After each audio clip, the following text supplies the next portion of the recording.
یرمیہ اس کا 23 باب 1 سے 6 آیت مقدسہ۔ خداوند فرماتا ہے، ان چرواہوں پر افسوس جو میری چراگاہ کی بھیڑوں کو ہلاک یا پراگندہ کرتے ہیں۔ اس لیے خداوند اسرائیل کا خدا ان چرواہوں کی مخالفت میں جو میرے لوگوں کی چوپانی کرتے ہیں یوں فرماتا ہے کہ تم نے میرے گلہ کو پراگندہ کیا اور ان کو ہانک کر نکال دیا، نگہبانی نہیں کی۔ دیکھو میں تمہارے کاموں کی برائی تم پر لاؤں گا، خداوند فرماتا ہے، پر میں ان کو جو میرے گلہ سے بچ رہے ہیں تمام ملک سے جہاں جہاں میں نے ان کو ہانک دیا تھا جمع کروں گا اور ان کو پھر ان کے گلہ خانوں میں لاؤں گا۔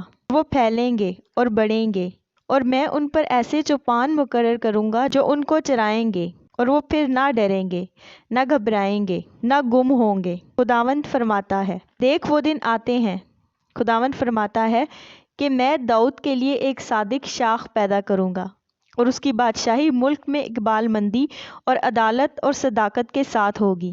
اس کے ایام میں یہودا نجات پائے گا اور اسرائیل سلامتی سے سکونت کرے گا، اور اس کا نام یہ رکھا جائے گا، خداوند ہماری صداقت۔ اسی لیے دیکھ وہ دن آتے ہیں، خداوند فرماتا ہے کہ وہ پھر نہ کہیں گے کہ زندہ خداوند کی قسم جو بنی اسرائیل کو مصر کی غلامی سے نکال لایا، بلکہ زندہ خداوند کی قسم جو اسرائیل کے گھرانے اولاد کو شمال کی سرزمین سے اور ان سب مملکتوں سے جہاں جہاں میں نے ان کو ہانک دیا تھا نکال لایا، اور وہ اپنے ملک میں بسیں گے۔ آمین۔